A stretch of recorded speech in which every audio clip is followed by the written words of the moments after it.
Okay, good evening. Because of the most recent development in the world, because of the urgency of the matter, I decided to focus on the coronavirus instead of the regular shiur that we have on Tehillim. There's a war going on, a war against an invisible enemy. This invisible enemy happens to be a very, very small pathogen, as they call it. This pathogen, this disease, is highly contagious. It is so small that in order to see a little bit of what it looks like, you need a very special microscope, a microscope called an electron microscope. Now, epidemics and pandemics have been around, unfortunately, quite a few times in the past, where millions of people died as a result. They can be very, very deadly. And the world is looking desperately for a vaccine, for a cure. They're still not sure how to deal with it and when it's going to go away, when it's going to be controlled. Judaism, however, looks at it a little bit differently. As the Prophet says, let's investigate. Let's do our own research. Not an investigation or research into the pathology, but into our ways. Let's examine ourselves. Perhaps there's something that we're not doing right. It is always important to keep in mind a very important principle in Judaism, that en mikriyut. There's no such a thing as something happening by chance, by coincidence, for no reason whatsoever. Everything happens for some reason. We may not always know the reason, but it's definitely incumbent upon us to investigate, to try to figure it out. Perhaps we will be able to at least figure out some of the reasons behind it. Now, the rabbis do tell us there is a list of reasons of why epidemics occur. Why is there a plague? There are various reasons listed, but I'm not going to get into that. There are those who want to say that this is definitely a sign that we're coming very close to Mashiach.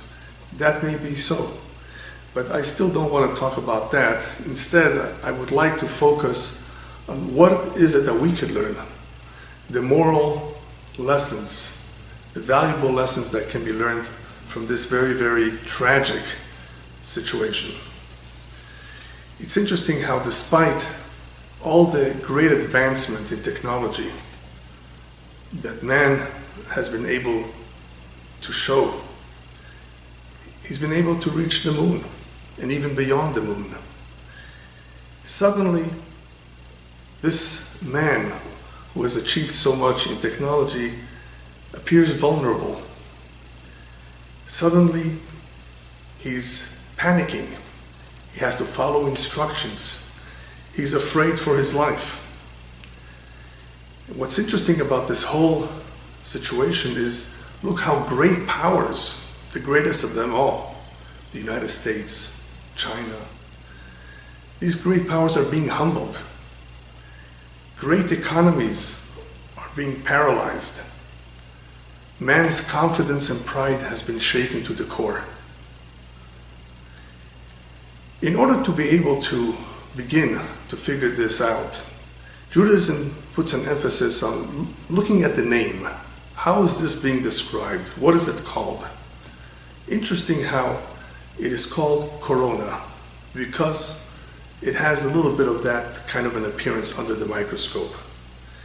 But that's a very important clue as to what is going on. Why call it corona? Just because of its shape. For those who may be a little bit familiar with Kabbalah, in the Kabbalah we have the Sefirot, the various attributes of God through which He manages this world. The very first one at the very top is called Keter. It's called a crown. Yes, the corona, a crown. This Keter represents the will of God, the very first step, perhaps if we can call it so, that God demonstrated His will, His interest, His desire in creating this world. It is the very beginning of everything. It's interesting how, if you look at the numerical value of keter, it's 620 in Hebrew. What's 620? 620 represents the 613 commandments that Jews need to observe, plus the 7 Noahide laws. Perhaps there's some connection to the commandments, perhaps there's some link to God's instructions, perhaps we haven't been following His instructions. It's all about following instructions these days. Which instructions? What about God's instructions? The Kabbalah teaches that if the keter is damaged, the crown of God is damaged, then that same word keter, if you switch the letters a little bit, it becomes karet. Karet means death. It means to be cut off. If the crown of God is damaged, God forbid, there can be death. Karet, of course, can eventually be transformed into the keter. If man take whatever action is necessary to correct their ways, then they can bring back the keter. The Kabbalah goes on to teach that, God forbid, during these times of epidemics, the malach hamashchit, the mechabel, the destructive angel, the attribute of justice, has free reign. And whenever that happens, the righteous and the wicked may lose their life, because that attribute of justice does not distinguish between the righteous and the ones who are not so righteous. He has free reign.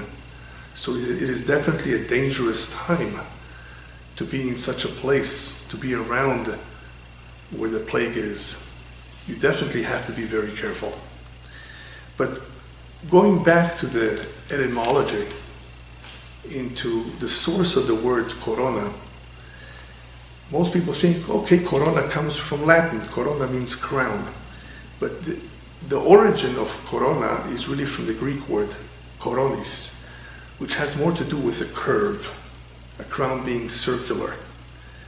Just like the word cornice is also from the same root.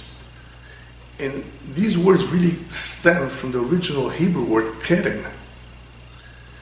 Keren means a horn, that which stands out. Same with a garland. The word garland or wreath also comes from the same root, keren, something that stands out. What is there about something that stands out? What could be wrong with that? What's so unusual about something that stands out? We just read in the Torah section of Kitisa that the Jewish people are to be counted in a very unusual way. Even though the Torah says Kitisa et Rosh, take a head count, instead of telling us count, it uses the words elevate the head, take a head count. Why use this kind of a language? The Torah goes on to tell us that you're not just going to count them 1, 2, 3. You better be careful to use a coin, a machzita shekel, a half a shekel. So it has to be a count done in an indirect way, even though it's called a head count, but you're not going to count the head. Why? So that there should not be a negif. God forbid, you don't want there to be an epidemic. You don't want there to be a plague if you actually count the heads individually. You don't want to do that. When you're counting a lot of people, you want to count them through some other means. In this case, the Torah says, use a coin. And this coin is not an ordinary coin. It's a half a shekel. So the question is, why count it this way? And why use a half a shekel, not a complete shekel? And what if the rich want to give more? No, everybody is equal. Everybody has to give the exact same amount, a machzita shekel, a half a shekel. Why? When Jews learn the halachot, the rules about mixtures, what happens when you have something that's forbidden to consume mixed in a minute amount in something which is permissible to eat? Let's say the prohibition against mixing meat and milk. You have a drop of milk that fell into the pot. You're making a stew. So there's quite a few rules on how to deal with this kind of a situation. If we're dealing with a very minute amount, sometimes that minute amount is just annulled. It's canceled. It pretty much disappears. It doesn't affect the food that you're eating, and you can eat it. Go ahead and eat it. Even though they're mixed right now, two things that should not be together, something that's forbidden for us to eat. But if it's a very minute amount, there's enough of the permissible food to cancel it out, then you pretty much can go ahead and eat it and not worry about it. There are many, many details in these laws, but I just want to bring out this important point that sometimes you don't have to worry because it's batel. Bitul means it's canceled. It's so minute that we don't consider it a serious matter. However, there are times when something is not batel. Something is not cancelled because it's so important. It is counted separately. It is something that is of great value. Something like that is not batel even in 1,000. Even if you have many, many more against it, the laws of cancellation of annulment don't apply because of its importance. It stands out by itself. The Kabbalah teaches that one should be careful with those kind of things that stand out. Even if we're not talking about the laws of mixtures, anytime you have something that stands out, the ayn hara, the evil eye, can affect it. Because it stands out, it is important. It can be seen. And as a result of that, somehow that negative energy that we call the evil eye, which I have a separate lecture about, can affect it. And therefore, the Zohar continues to tell us that any time we're dealing with an epidemic, don't stand out. Don't just walk anywhere by yourself. You don't want to stand out. The angel of death is around. That is what the Zohar talks about, and therefore tells us, be careful during such times. Don't stand out. What exactly does this evil eye do? This negative energy called ayn hara, that it affects something. Basically what happens when the evil eye affects an individual, he feels weak, he feels sick. What has happened is that the Shefa Eloki, that divine flow that is continuously coming down from above, like an umbilical cord that is giving sustenance to everything, somehow is severed momentarily, or it is weakened. And when that's weakened, the immune system in our physical bodies is weakened as well. And that is when we become sick from an ayn hara.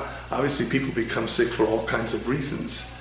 Many, many times because of the food they ate, as Maimonides explains. But there are some times when it's not really completely our fault. People looked at us in a certain way. The individual stood out, perhaps because he talked about his money, perhaps because he looked so beautiful. And somehow somebody with that negative energy, not everybody has it, got a look at him and he's able to somehow weaken him.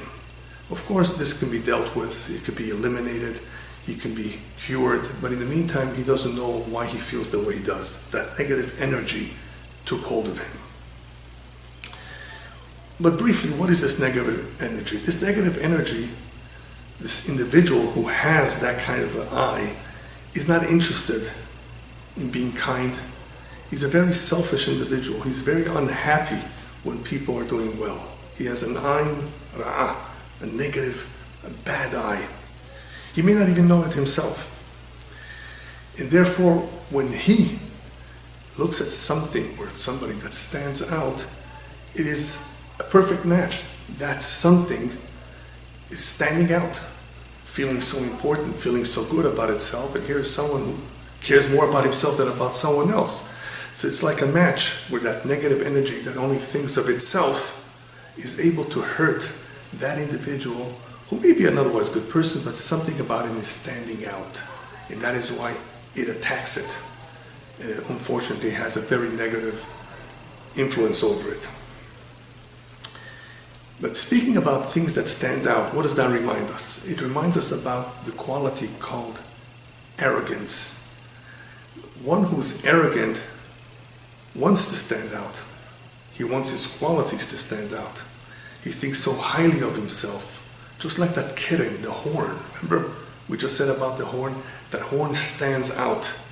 It protrudes. It wants to be seen. And it happens to be that this particular quality or characteristic called arrogance is the one that's the most hated by God. God hates those who think so highly of themselves. Why? Because, amongst other things, This particular midah, this particular quality is the one that distances man from God the most of anyone else. One who's arrogant thinks of himself so highly, he thinks of himself as independent, he knows it all, he can do anything he wants, he has all the money, all the power, nothing can stop him. You see how this quality can really cause the human being to become so distant from God. He doesn't even realize it, but little by little he forgets about God. And that's what the Torah warns us. V'ram levavecha v'shachachta. You may become haughty and you will forget. Why should you become haughty? Because you will become very rich, prosperous, successful. Many reasons why people become haughty. And as a result of all that haughtiness, that arrogance, people just stop being observant of the mitzvot. People don't care anymore about spirituality, about that which is divine. They become more into themselves, more materialistic. And that is why the Torah continues to tell us, and we say it every day in our prayers, be careful. Be careful that your heart does not deviate from the right path and you go on to worship other gods. I was thinking about this statement, but wait a minute. Idolatry today is pretty much non-existent, even though there is some. But in the past, there was something called idolatry, paganism. So the Torah is warning us back then. That's understandable. But what about in the future? Why would the Torah make such a statement in the future? Into the future, be careful that you don't go worship other idols. I think Rabbi Abraham Twersky pretty much defines it very well when he says, what exactly is idolatry? He says, idolatry is essentially a system where a person creates his own gods and erects his own ethical, moral system to conform to his desires. So a lot of people, a lot of nations, governments have erected some sort of system that suits their needs, what they want, what they would like to see for themselves, not necessarily what is right in the eyes of God. So all of this is paganism. It is worshiping a God that is man-made, not the real God. Why would they want to do that? Well, that goes back to the first sin, the primordial sin with the serpent, by telling Adam and Chava, if you eat from this tree, from this fruit, v'yitem kelokim, you will be like gods. You will become independent. You won't have a need for God to tell you what to do, to dictate to you how to live your life. So it is part of human nature to want to get away from that dependence on God and to erect for himself what he would prefer. And of course, what people prefer is based on their desires, their physical desires, which many, many times, of course, is totally not compatible with what God wants. If you recall, there's also a very interesting verse in Mishlei, in Proverbs. What does this arrogance do? Gavat adam tashpilenu. When man feels great about himself, he's arrogant, he's independent, he thinks he can handle everything on his own, that same arrogance is what's going to bring him down. It is the arrogance of people that one day will bring them down. Those that feel that they can do anything they want. At some point, either that individual or that country is going to come tumbling down because of that arrogance. Who's a good example of that? Titus, the Roman emperor, who was involved in the destruction of the temple, Jerusalem. He was a very, very arrogant man. He thought that he could just do anything, and he was invincible. And according to Jewish tradition, what killed him, what humbled him, was a small flea, a small insect. God says, I don't need to send an army against you. I don't need to send missiles and tanks and soldiers. I have a small little soldier called a flea. And our tradition says that that flea just went through his nostrils and landed in the brain, and eventually he died from it. Even though if you look up Titus, you will see that according to most opinions he died from fever. Well, it could be that he had fever too, because insects can carry fever. And the fact that this was in the area of the brain, he could have developed a tumor too. Either way, the point here is, yes, even little insects can humble the mighty. Look what happens to Metzorah, another individual in the Torah. They translate it as a leper, even though it's not exactly leprosy. It was a discoloration of the skin, whether it was the skin of this individual, whether it was the clothes, whether it was the house. A discoloration was a sign from heaven that something was wrong. And for the most part, a Metzorah had this symptom of tzaraat, let's call it leprosy, for one of three reasons. Either he was a gossiper, lashon hara, which is negative speech about others, or he was very, very arrogant, or he was very greedy. There was different kinds of discolorations, as you can see the Torah pretty much spells out the various kinds, happened for different reasons. But look at this arrogance and lashon hara, which is really what I'm focusing on more today. What does this tell you about the person who thinks so highly of himself, and as a result of that, that is why he speaks negatively about others. He looks down at others. He makes fun about other people. How could he come to that? How could you do something like that because you think so highly of yourself? A person who doesn't really think too much of himself is capable of seeing another individual as an equal. Why not? Why can't you see him as an equal to you? What makes you think you're better than him? It's the arrogance that enables the individual to say all kinds of terrible things about other people. And that is a very serious offense. Lashon hara, negative talk, is a big problem. It causes tremendous divisiveness amongst people. So what would happen to this Metzorah? Something very familiar. He would be quarantined until it would be determined whether he was clean, not clean, whether this was real leprosy or not, whether this makes him impure or not. The priest would have to make that determination. A priest who was qualified to analyze what this individual had, whether it was serious or not. And he could have been quarantined for 14 days or more until he was able to come back into the camp. He was pretty much quarantined. He was all by himself. What for? Well, when you're by yourself, you have a lot of time to think. Why did this happen to me? Perhaps I did something wrong. People don't have the time to reflect on what they're doing. Is it right or wrong? They just are an automatic drive.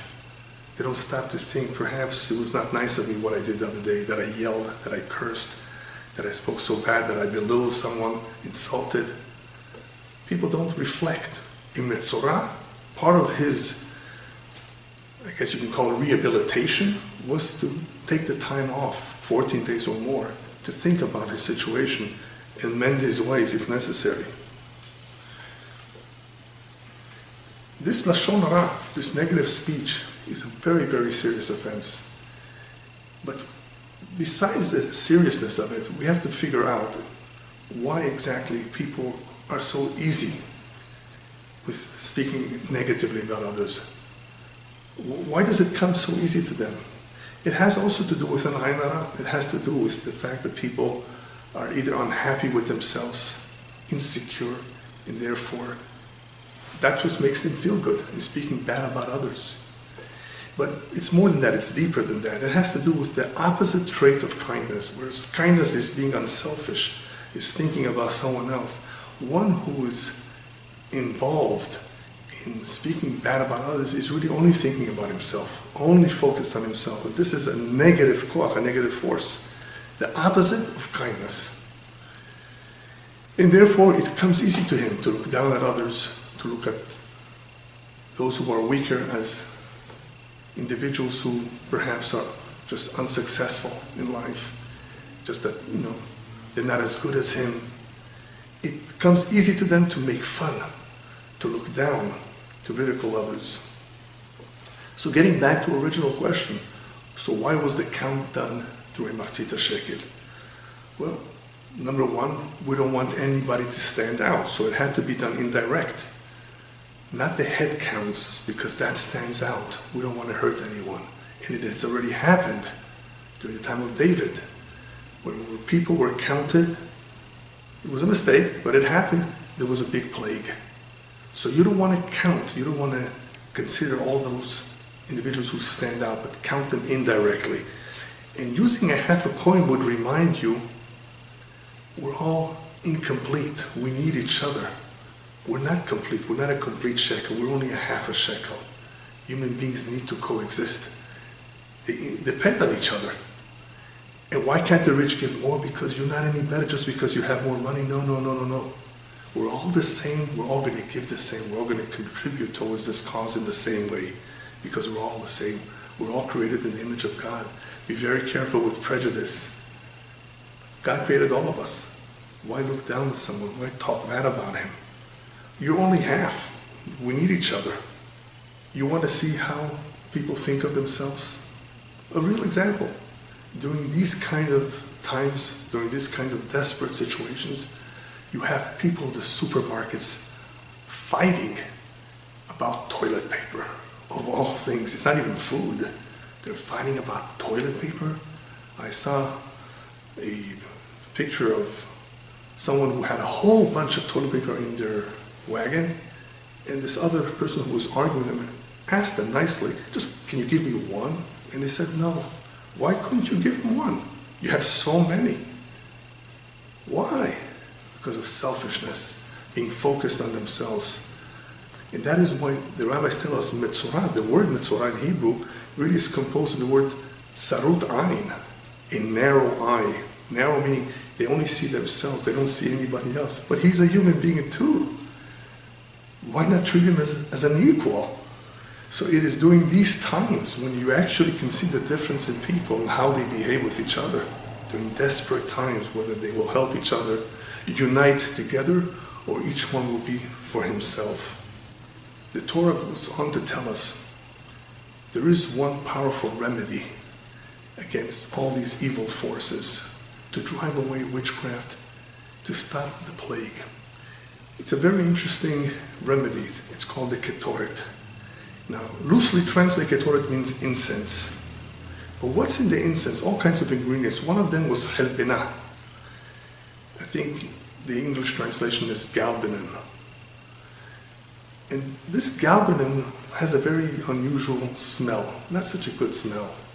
The rabbis tell us that this represents those individuals amongst us who may not be so good, who may not be so spiritual, who perhaps did not behave themselves. No, when it comes to prayer, you want to be with them, you want to bring them close, you want to inspire them, you want to teach them, you want to be united, even with them, if at all possible. Why? Because God loves unity. Despite the differences, and there are differences between people, many, many differences, unity is so special. Unity is so powerful. The rabbis tell us, for example, look at the difference in the generation of David and Achav. David was a righteous man, a righteous king, but still, in his generation, they didn't win all the battles. They lost many, many times because the people of that generation, even though they were righteous and observant, they were not united. They spoke negatively about each other. Whereas during the time of Achav, they were into idolatry, not very religious at all, but they were united. And because they were united, they won. They actually won the battles. It's interesting how unity is so powerful that when the attribute of justice looks down at the people who are not doing the right thing when it comes to observance of the Torah, it just looks away. It doesn't forget about them, but it looks away. In other words, it will not judge them and hurt them because they're united. And I once explained the reason for this, the verse in Mishlei, a beautiful verse that says, Sinat teorer medanim v'kol peshaim techaseh ahava. Hatred, animosity begets quarrels. When people don't like each other, there's always going to be quarrels. It somehow provokes quarrels from time to time. But if you have love, it covers up the faults. It doesn't look at the faults. It ignores them. It puts them aside. When there's love, there's unity, God says, I will look away for now. I will not point at their faults. I will not accuse them. Look at the power of unity. So it is that power of unity that we put into the Ketoret that drives away all that impurity or all that punishment, that plague. So now let's look at the world scene. The world is united, yes, in fighting this common enemy. how special it would be if they would be united for other causes all the time. How much power they would really have. Man's power lies in the unity, uniting all the forces. Everyone has something to contribute. If that would be something that we would emphasize, it would make God proud of us. We would accomplish so much more. Yes, this disease is a common enemy to all mankind, but there's a more powerful enemy that is really the greatest enemy of all. The enemy that we should all be fighting at all times, and that is the Yetzer Hara, the evil inclination. That is the enemy that, unfortunately, not too many people are interested in fighting. They're actually befriending him, going along with him, and doing all what he wants them to do. So now we have to figure out what is there that we can do to heal ourselves. Is there anything that we can do? In order to answer this question, I'm going to ask another question. It is very interesting that right after the Jewish people received the Torah, they were very much praised when they were so willing. They said, Na'aseh v'nishma, God, yes, we will go ahead and fulfill everything that you ask of us to do.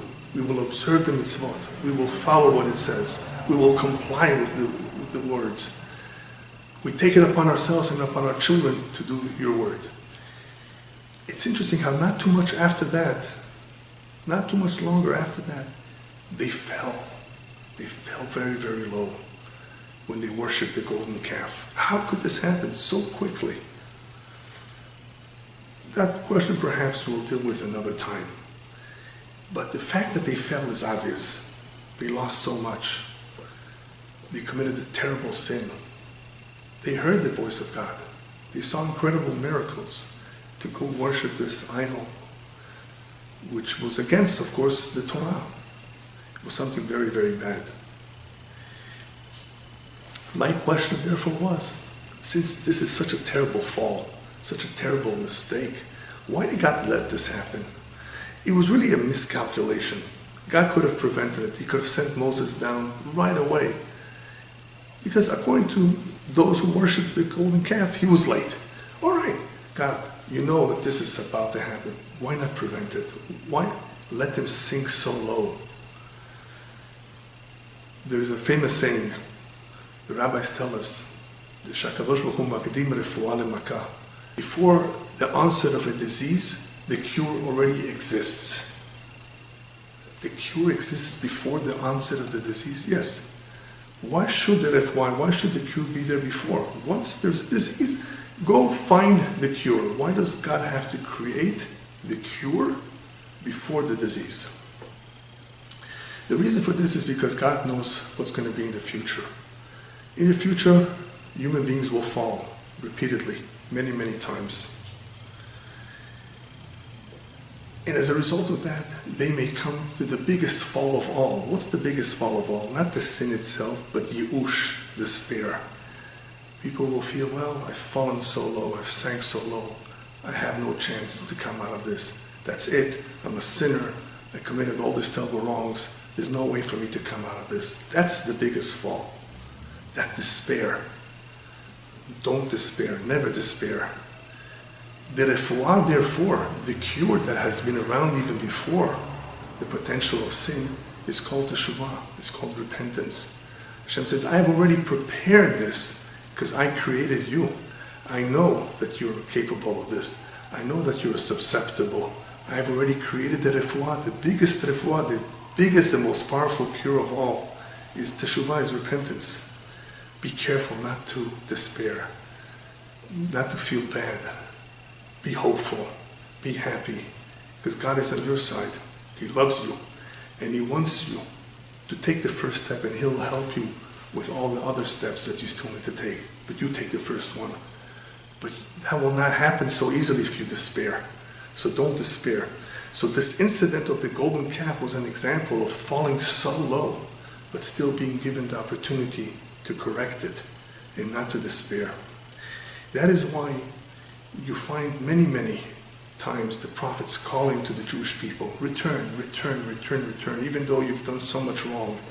Never give up hope, never despair. You can always do a U-turn and come right back. But in order to be able to avail yourself and to use this cure, this very powerful remedy called teshuvah, repentance, one has to have a good doses of anava, of humility. Look at the red heifer. A very interesting command, the red heifer. But what happens to that red heifer? It's burned to ashes. It's the ashes that's used to drive away the impurity. Ashes represents humility. It is the power of humility that can bring one to understand that this is the right thing for him to do, is to return to God, to do teshuvah. Without that humility, he would never think of doing something like this. He would never even stop for a moment to think perhaps that he did something wrong, and the more so to take action to fix it. You need humility, otherwise you can offer someone the best remedy. If he's arrogant, he doesn't think he made a mistake, he's wrong, he's never going to take that medication. What humility will do, one of the first things that humility will enable the person to do is something very special, and that's called mitpalel al chavero. Whenever you need something, but your friend also needs the same thing, whether it's a marriage partner, livelihood, health, and you both need the same thing, but you pray for him instead of praying for yourself, what will happen is God says, you're so kind that you think of him before yourself, that your focus is on him, your prayers are directed for him. I will answer your prayer first if you need the exact same thing. That's an incredible thing to do, to think of someone else. You need the exact same thing, but your focus, your prayer, your attention is on someone else. How could someone have this kind of an attitude? Only because he's somewhat humble. He therefore treats another individual as an equal. And therefore he's capable of praying for him. That's kindness, the opposite of selfishness. Humbleness will enable one to see his faults. And when you see your faults, you're not going to focus on somebody else's faults. You're not going to talk bad about him. In order to help people who have this weakness of lashon hara, of talking negatively about others, the first thing is train yourself to be just a little bit more humble. Besides learning all the laws of what you can say and not say, besides all of that, be a little bit humbler. Realize that no one is perfect. If anything, look at your faults, and then you will see that perhaps he's even better than you. So humbleness will help us greatly control, hopefully, the lashon hara, the negative speech. Humbleness will also help us with unity. Humbleness will also help us bond with God. And the reason why this is so important, the bond with God, is because when we go to the doctor, which sometimes we need to do, we sometimes forget that the real doctor, the real boss is God. So he's the one that ultimately does wonders, miracles, where doctors, human beings, as good as they may be, cannot do. So we always have to turn to him in the end. There's a very cute story about an individual who apparently was very ill and went to consult with his rabbi what to do. He should perhaps give him a blessing. He was in great need of a cure. And the rabbi told him, listen, you need to go speak to the professor in the city of Anipoli. The city of Anipoli was far away, but he was willing to undertake this trip to go see the professor. Now the professor meant in those days the head doctor, the main doctor. He arrives at the town and he sees that this is not such a big city. Well, that's where I was sent. The rabbi told me to go here. So he asked the people, where does this professor live? He says, there is no professor here. There's no doctor here. This is a small little village, a small little town. He says, I can't understand. Then what do you guys do when you get sick? He says, we don't have a doctor. We have no choice. We turn to God. There is no doctor. There's no professor here. So he went back to his rabbi. He was disappointed. Rabbi, you made me take this long trip to this place. They don't even have one doctor. So the rabbi looks at him and says, come on, don't be such a fool. Did you ask them what they do when they get sick? And he says, yes, they just turn to God. He says, that's exactly what I wanted you to do. That is what you need to learn. not to depend just on human beings, is to ultimately remember He's the one that gave you life to begin with. Don't you owe Him a thank you? Don't you ever pray to Him? Why don't you ask Him, turn to Him? He can do it all. What I think is a good thing to do at this time, during this very, very serious epidemic, is to read chapter 91 in Tehillim. That particular chapter is very, very focused on these type of things. 91, Tzadik Aleph. It's also a good idea to focus more on the blessings that we make, especially Asher Yatzar. Jews make a special blessing when we come out of the bathroom, where we thank God and appreciate the fact that the plumbing is functioning. A lot of people are on dialysis. A lot of people have all kinds of problems. We shouldn't just take it for granted that tomorrow will be the same as today. Our health depends, of course, on us, but it also depends on God.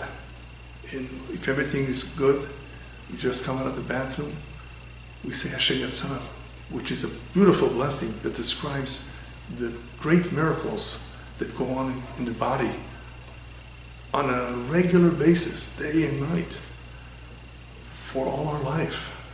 It's something that we should not forget about and always think about and thank God for it. So it's a good idea to focus on that, because we have a tradition that whoever says that particular blessing with kavanah, with real intent, he will not be sick, hopefully. So this is definitely something that we should take up on ourselves. Just like to finish with a verse that is very befitting for our time, and it could be that Isaiah meant this for the end of days. I'm going to read it in English, but this refers to the pasuk, Lecha mi bo bechadrecha. Go, my people, come into your chambers and close your door about you. Hide but for a moment until the wrath passes. Yes, this is a time of wrath. And we have to hide a little bit. We have to go into our chambers. Apparently there is mention of this in the end of days, but it will be momentarily until the wrath will pass. Don't stick out. Don't stand out during this time. Be very careful. Be humble. Obviously, the Torah reminds us, "V'nishmartem me'od lenafshotechem." One has to be very careful with his health. One has to be very watchful. One cannot take matters so lightly. This is serious. So you definitely have to follow the advice of doctors and experts. But in the end, let's not forget what these times are all about. The commentaries explain that what Isaiah meant by chambers is not just your chambers, your rooms in the house. It's the chambers of the heart. Go into the chambers of your heart and examine them. Perhaps you've been too arrogant and selfish and do not treat others as an equal. See what there is to change. Engage in good deeds, in doing for others, in being kind. These are the types of things that God wants to see during these days. And as the rabbis tell us, this is what will protect us. Because in the end of days, there will be a birur, there will be a filtration. And like Moses said after the sin of the golden calf, Mil Hashem Elai, who is on God's side, let him approach me. I want to see him. I want to see who is on God's side, who is the one that's taking up the case for God. In order to be able to be on God's side, let us not forget that the real crown, the real corona, is the crown of God. And it's that crown which God will soon place on the head of Mashiach when He anoints him, God willing, very soon. Amen.